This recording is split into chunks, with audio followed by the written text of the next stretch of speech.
Hello, happy Monday. Welcome. Thank you for joining us on this edition of News 2. I'm Sandra Gumansing, topping our newscast. The Senate Finance Committee kicked off the week by reviewing the government agency with the largest budget.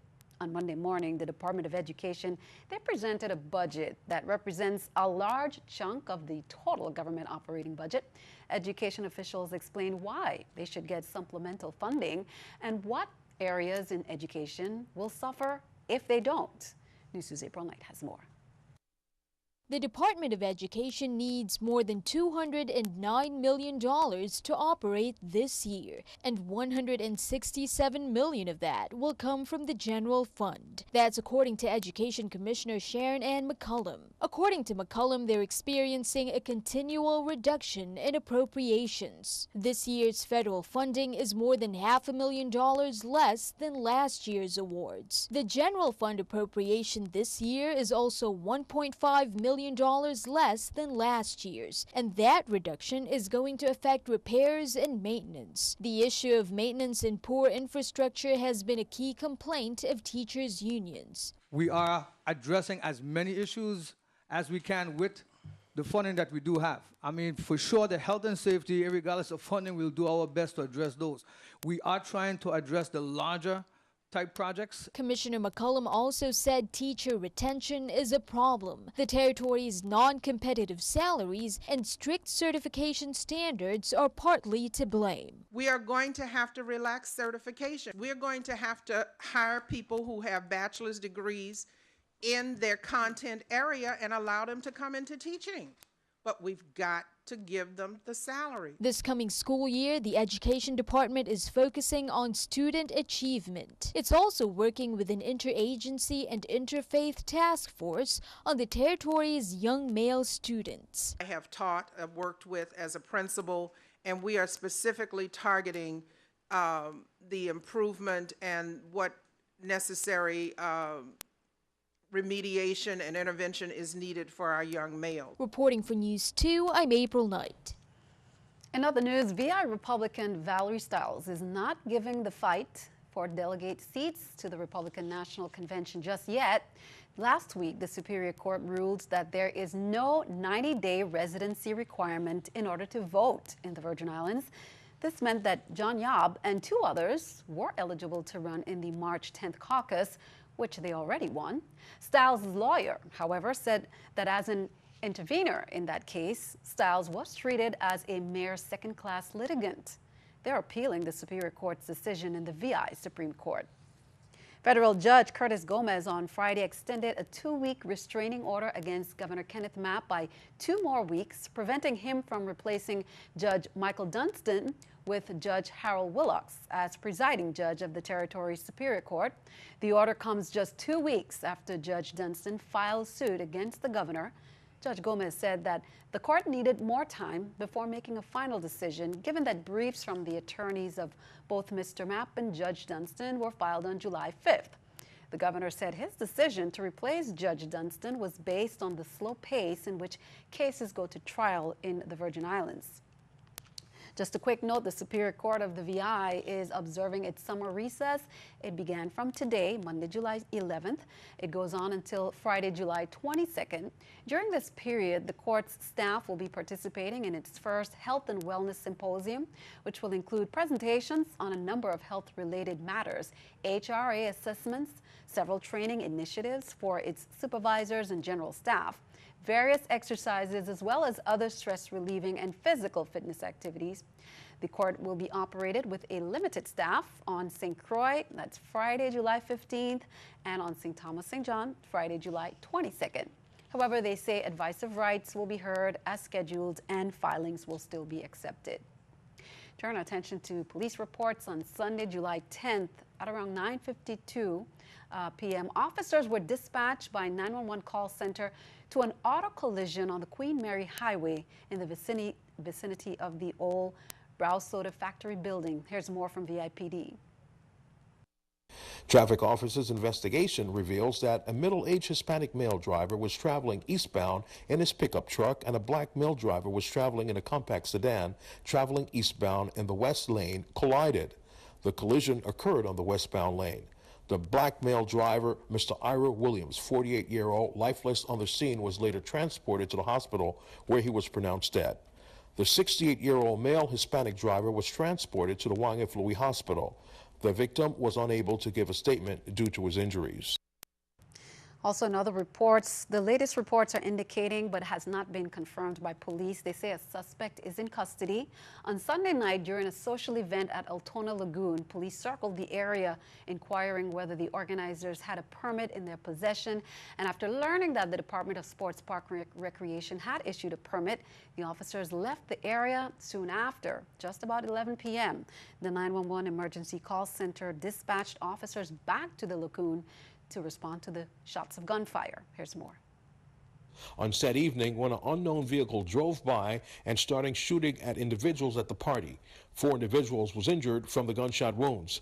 The officers also discovered 2 lifeless victims lying with multiple gunshot wounds to their bodies.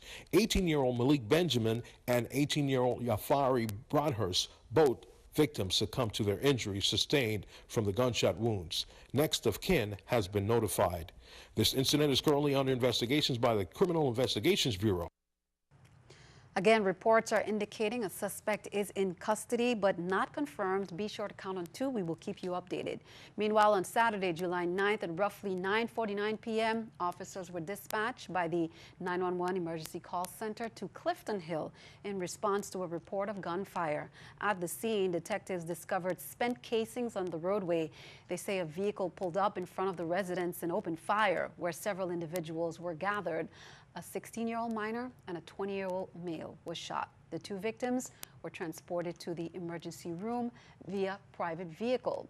The 20-year-old male, later identified by his next of kin as Timothy Urgent, succumbed to his injuries sustained. Police are asking anyone with information concerning this incident to phone the Criminal Investigation Bureau. That's the number there, 340-712-6024, 712-6037. You can call 911 or the anonymous tip service Crime Stoppers USVI at 1-800-222-TIPS. Well, the country is still reeling after a bloody week that saw 2 black males killed in the hands of police officers and 5 police officers killed by a sniper at a Dallas protest. Virgin Islands officials gave their take on the shootings and why legislation could be the answer and not retaliatory violence. NEWS2's April Knight has that story.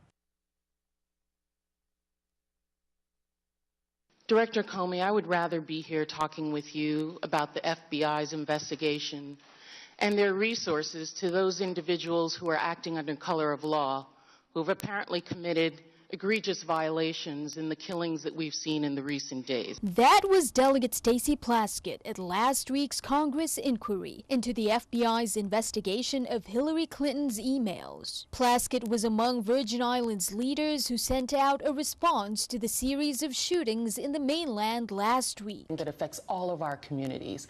I was with a group of young 6th graders and asked them, do you know someone who was shot? And only 3 kids in a class of 30 did not raise their hands. Wow. We've got to do better. The sniper attack that injured 12 police officers and killed 5 came right after the police-involved shooting deaths of Alton Sterling in Baton Rouge and Philando Castile in Minnesota. Delegate Plaskett said the pressure is now on House Speaker Paul Ryan and Republicans to make sure the issue of gun violence is a priority in the House agenda. And we disrespect our constituents, we disrespect the American people by not having the debate. Locally, officials also reacted to the series of shootings. Senator Kenneth Gittens, a former police officer, stood beside law enforcement officers. The racial tension that has been escalating, coupled with anti-law enforcement posture that many have been displaying, only creates an environment perfect for breeding more violence. Top police officials also responded, saying they mourn the deaths of their brothers, but that the racial tension is not as thick in the Virgin Islands. Reporting for News 2, I'm April Knight.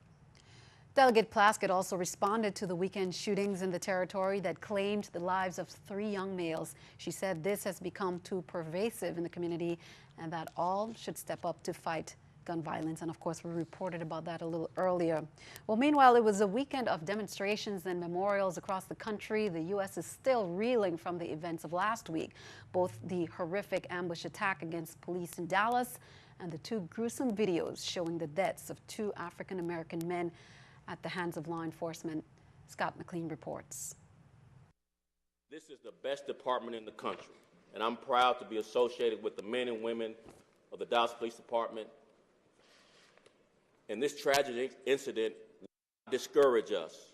As the nation still mourns the loss of two African-American men shot and killed by police and the deaths of 5 officers in Dallas by a lone gunman, thousands of demonstrators took to the streets all across the country. What do we want? Justice! What do we want? Justice! From South Carolina to Georgia, Tennessee, Ohio, and D.C. in intense and sometimes violent protests. In all, some 300 demonstrators were arrested. A prominent Black Lives Matter activist, DeRay McKesson, was among 125 people taken into custody Saturday night in Baton Rouge alone. Yeah, so remember, it was not just me, but so many other people here in Baton Rouge came out and were completely peaceful. We're just standing along the side of the street chanting, and the police came out and started snatching and grabbing in order to create a context of conflict that they could exploit. And for the first time, the parents of the Dallas shooter, Micah Johnson, spoke out exclusively to the Blaze. I don't know what to say to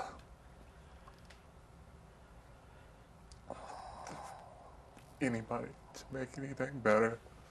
I didn't see it coming. The complete interview will follow later on The Blaze. President Obama will head to Dallas Tuesday to speak at an interfaith memorial service for the 5 slain police officers and offer condolences to their families. In Dallas, I'm Scott McLean. Now, leaders of the Black Lives Matter movement have condemned the Dallas shooting. Protests continue around the nation on the shootings of Alton Sterling in Baton Rouge and Philando Castile in Falcon Heights of Minnesota. Family members of both men also condemned the shooting deaths of the 5 Dallas police officers. Keeping our eye on the economy, let's take a look at the stock market watch at the New York Stock Exchange. According to the numbers there, we can see everything up. The Dow 80, NASDAQ 31, S&P 500 up at 7. Coming up on News 2, good news, a missing boater has been found safe and sound. Details coming up. Plus, mango is a sweet treat, but many other uses of the fruit were on display during the Mango Melee. Plus, many demonstrate the talent needed to win that eating contest, mango eating contest.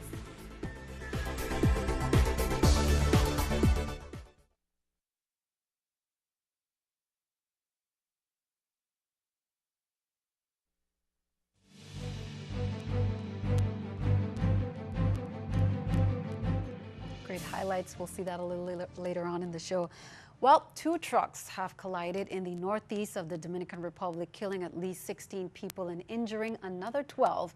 Dominican authorities say the dead included a 13-year-old boy and a woman who was 8 months pregnant. Diego Pesquera, a spokesman for the Metropolitan Transport Authority in the Caribbean country, said the accident occurred on Saturday night on the highway between the communities of Sanchez and Nagua, about 200 kilometers northeast of the capital, Santo Domingo.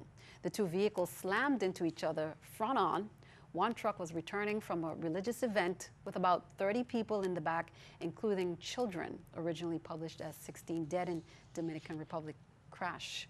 Coast Guard rescue crews have ended their search for missing St. Thomas, U.S. Virgin Islands boater Alejandro Lopez. The 24-year-old boater, who had been the subject of a weekend Coast Guard search effort involving aircraft and ships, was found Monday. Lopez was found on Culebra Island, Puerto Rico, wandering and disoriented, they say. The citizens who found him brought him to a nearby restaurant where the owner called Coast Guard watchstanders. Local police responded to the scene and confirmed the man to be Lopez. Coast Guard San Juan were initially contacted by Lopez's father Saturday afternoon, who reported he had not seen or heard of his son since Thursday. Governor Kenneth Mapp has approved and signed 3 contracts to complete roadway improvements on St. John and repairs to the Joseph Gomez Elementary School on St. Thomas. On the island of St. John, Rumina Construction LLC will provide repair work on routes 104-1 and 108. These roadway projects are being undertaken to improve road conditions and safety for the motoring public on St. John. Now on St. Thomas, students at the Joseph Gomez Elementary School can look forward to improvements on their campus. The contract signed by MAP between the Department of Education and Apex Construction Company calls for the construction of lighting and fencing at the school. The 50th quadrennial session of the General Conference and bicentennial celebration of the African Methodist Episcopal Church, meanwhile, was held in Philadelphia, Pennsylvania from July 3rd to the 13th, and Governor Mapp was unanimously selected to receive the prestigious Bishop's Quadrennial Service Award in recognition. Now, Governor Mapp accepted the award during the bishop-led worship service where over 10,000 were in attendance. The recipients of this award have demonstrated distinguished and committed service to African, Caribbean, and African American communities, and through these services have exemplified the teachings of the African Methodist Episcopal Church. MAP joins the ranks of such distinguished persons as Mrs. Rosa Parks, the mother of the Civil Rights Movement. Derek Jeter and Hannah Davis have finally tied the knot. Many were holding their breath. The Yankees legend, 42, and the Sports Illustrated cover star, 26, wed on Saturday at the Meadowood Napa Valley Resort in St. Helena, California. The couple were engaged in October after dating for 3 years. Now, many know Hannah is from the VI. She attended Antilles School. Hannah looked very stunning in a custom gown by famed wedding dress designer Vera Wang as she said "I do" in front of the couple's closest family and friends. Hannah has appeared in the last 4 Sports Illustrated swimsuit issues, grabbing the cover in 2015. Derek Jeter has been drafted out of since high school by the Yankees in 1992. Speaking of local celebrities, Tim Duncan played his 19-year Hall of Fame career in the NBA with little fanfare. Well, the Spurs announced Duncan's retirement Monday morning, and Duncan didn't provide a statement. Spending his entire career with the San Antonio Spurs, Duncan won 5 NBA championships in 19 seasons and was named MVP in 2001 to 2002 and 2002-2003, and was the Finals MVP in 1999, 2003, and 2005. Originally selected by the Spurs as the first overall pick in the 1997 NBA draft, Duncan helped San Antonio reach the playoffs in each of his 19 seasons and became the only player in league history to start and win a title in 3 different decades. The U.S. VI Hotel and Tourism Association, via the association's Education and Training Fund, awarded $15,000 in scholarships to 6 students during an award ceremony that was held on July 6. Students include Dais Turnbull, sophomore at UVI, St. Peter and Paul Catholic High School graduate Michael Din, Charlotte Molly High School graduate Akeem Jean-Pierre, and Evaluate Orcan High School graduate Kalika Hendricks, Esther Walters, and Elroy Arnold. Education and Training Committee Chairman Samuel Ray, as well as U.S. VI Hotel Tourism Association President Lisa Hamilton and Manager Nicole Friday, they offered words of wisdom and support to the students. The association works closely with UVI Hospitality Program to target students who are passionate about the industry. Speaking about passion, the 20th annual Mango Melee and Tropical Fruit Festival, many wait for this event. It was held on Sunday. It was an event to behold.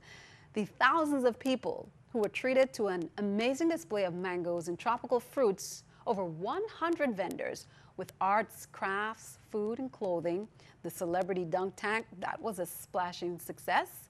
Entertainment featured reggae star Tia, the Rising Stars Steel Orchestra, the Wideya cultural dancers, Mukajumbis, hula hoop lessons by Kiki and the Flaming Gypsies.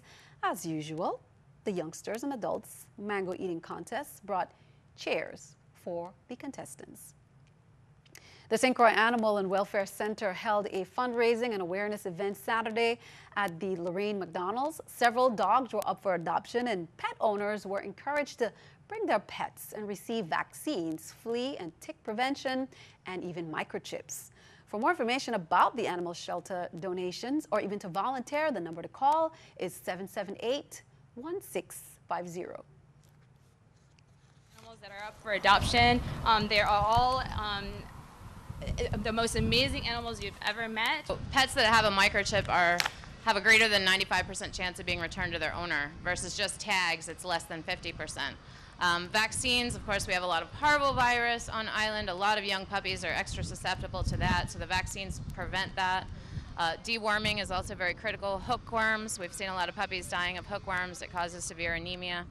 So these are all pretty important. Also, we see a lot of tick fever, so the flea and tick control is critical too. And it's much cheaper to prevent these problems than to pay for the treatment if they do occur. Great program there. Be sure to stick around. Your News 2 AccuWeather forecast comes your way next.